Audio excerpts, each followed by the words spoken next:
Alright, this is Andrew with Joda Home Inspections. Today is May 29th, 2025. We're doing a sewer scope here in Park City.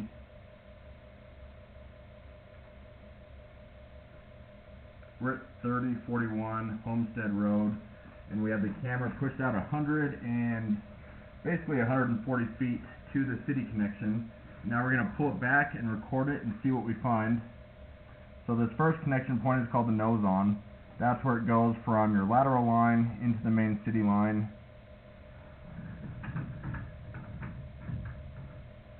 Kind of rough. I can't tell what type of pipe that is. Looking at the top left, it looks a little bit like Orangeburg, but I don't think that was still being used. Could just be a little piece of cast iron that is a little rough and rusty. But you'll notice immediately we're going underwater, and that's a sign that this line has bad grade. You can see all the waste swirling around. I noticed as I pushed my camera out, I was pushing through a lot of waste and sludge. And I couldn't see a lot, but there's not a lot that you can see when there's standing water anyway. But that's a sign that it's not sloped properly. This one's tough because you're already dropping in near the bottom of the city sewer line, and so there's not a lot of room to really drop it further. You can maybe go a little further. You might be able to go a little higher on the house side, possibly. But bad grade is not a good issue to have because it's hard to fix, and the only way to really permanently fix bad grade is to dig it up and reslope it.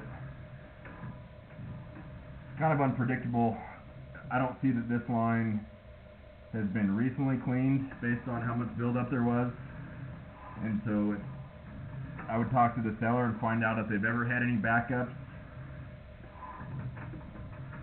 It's bad enough that it's covering my camera head in a lot of areas, which is not a good sign. Sometimes I'll have a little bit of a splash, like right here, and that's less concerning. You know, if it's a foot or two, that makes it less concerning. But when it's, you know, a good large minority or even majority of the line holding water, that's not good. You can see here what's causing it to allow grease to build up, and that makes it real sticky where bigger pieces of waste could get stuck and could create a blockage.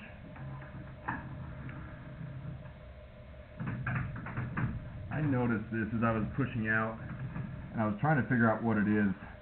I'll be looking for any signs of broken pipe.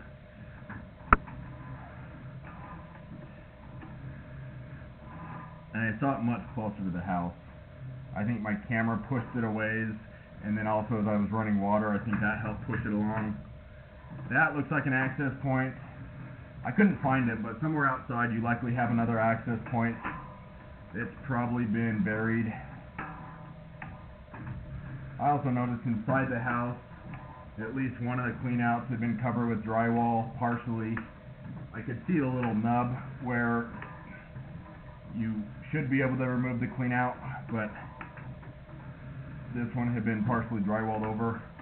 There's a good chance there's others that were present and then covered, because I didn't see any others down in the basement.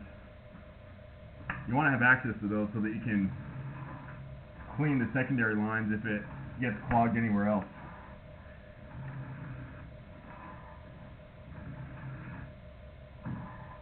I'm accessing the line through a clean out in the mechanical room,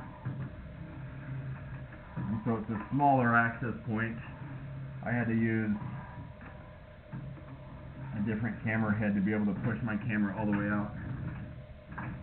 That's another access point, and that one is probably right outside the foundation, because now we're transitioning to ABS. It did look like it dried out a lot as we got closer to the house, and so that's a good sign that there's enough wiggle room that you could probably bring it up higher, closer to the house, and be able to get better grade. But if that's holding water all the way out to the nose on, it's probably flat in the road as well. And so if you were to dig that up to correct it, you would have to open up the road most likely, and that'll really add to the expense. It's already an expensive ordeal, but when you have to go underneath concrete or asphalt, the price will jump. I would recommend getting the insurance on this line. through HomeServe. I think they actually call it protection, not insurance. But they would help offset the costs if there is a bigger issue where it is backing up or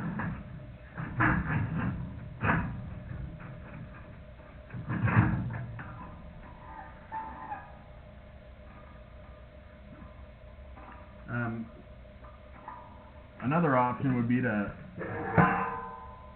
accept the risk and proactively clean the line. You could hydrojet it. That would get out all that grease, and that would help prevent blockages, which would be great. You would still have bad grade, but you wouldn't have so much grease and debris in the line that would allow waste to get caught more easily. And so if you do leave it, I'd recommend hydrojetting it as kind of a band-aid to buy more time and prevent blockages. I'm going to end this recording now.